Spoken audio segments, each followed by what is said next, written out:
Tell me what's on your mind.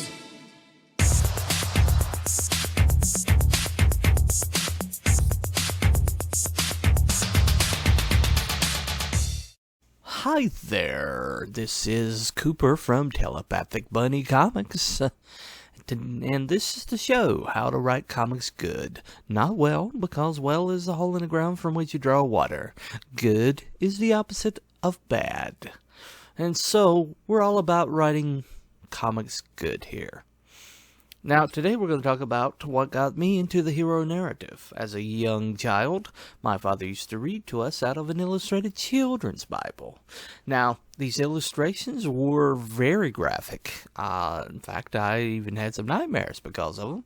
But I loved that book. I used to read it on my own. Let me introduce you to some characters that were very compelling for me when I was a little child. Here is Moses. Okay, Moses had an incredible life, and he was a great leader, and he also had a killer staff.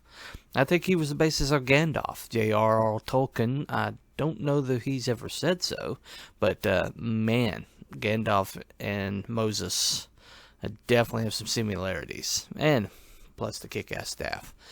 And here, this gentleman here, Samson. Now, Superman, Hulk, every powerful man narrative seems it could have its basis here in Samson. Now, these are young Jewish men that founded Marvel Comics, and they surely have heard about Samson and the Shabbat training that they did. And what about this gentleman here? Okay, David. Okay, precocious young man, very outspoken. Killed lions and bears before he ever got to Goliath. He had no fear whatsoever. And he did run his mouth. Reminds me a lot of Peter Parker. And then he had a group of warriors around him called the Mighty Men. And they were all badass soldiers, man. They accomplished almost as much legendary things as David himself. One of them even crawled into a pit with Goliath's brother and killed him in hand-to-hand combat. He said he had a spear like a weaver's beam. So big guy, and he killed him hand-to-hand. Now, these were bad guys. This could be the basis for a lot of the superhero team-ups. The Avengers, the X-Men, who knows? But this certainly could have been the seeds. And then you have Solomon. King Solomon, wisest man ever. Too many wives. A man who could have had it all. He did have it all. And he sabotaged himself. He had wealth beyond belief, but he also and knowledge beyond belief, but couldn't get out of his own way. Remind you of Tony Stark? It's entirely possible. And what about this gentleman here? Daniel, okay? Brave man, stood in the face of persecution, was thrown into the lion's den. The lions were ravenous. They're supposed to eat him alive. But they wound up comforting him during the night, keeping him warm. And he was also, saw the future. Also in Daniel was this gentleman here. 3 Hebrew children, renamed Babylonian names were Shadrach, Meshach, and Abednego. It's the ones we mostly know them by. They stood up to the king, to his face, and said, even if our God doesn't deliver us, we're not going to bow to you.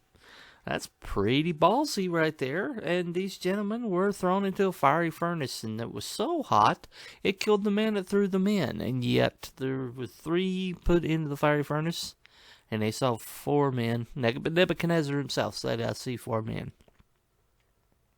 Who was the 4th man? We who believe that Christ existed before his incarnation on earth, believe it was him. But there's been many theories over the years. And for all those who think there was a cold spot in the oven, they came out and they didn't smell like smoke. Theory busted. And then the ultimate superhero for most of Christians is this gentleman here. Walked on water, calmed storms with words, raised people from the dead, healed people from blindness, healed people from demon possession, actually ordered demons around like he had authority over them, intimidated Pilate, who's in the presence of emperor, and yet Jesus intimidated him, this Galilean.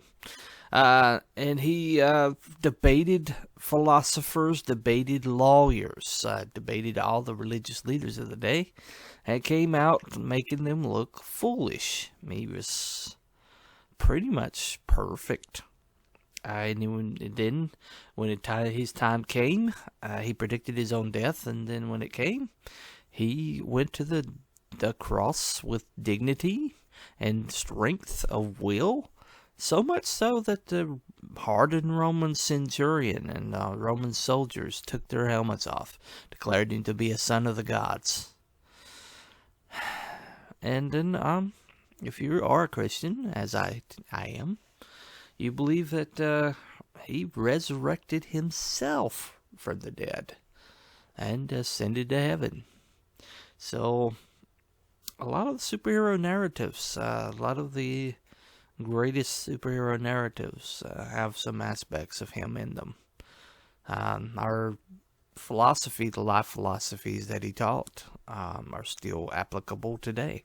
And they are in the best superhero fiction. The self-sacrifice, the serving others before yourself. And putting your life on the line for those who despise it and hate you. That sounds just like the X-Men right there. But this is what got me into superheroes as a young child. Because superhero fiction, after my love of the Bible stories, seemed like a parallel move, not moving to something different.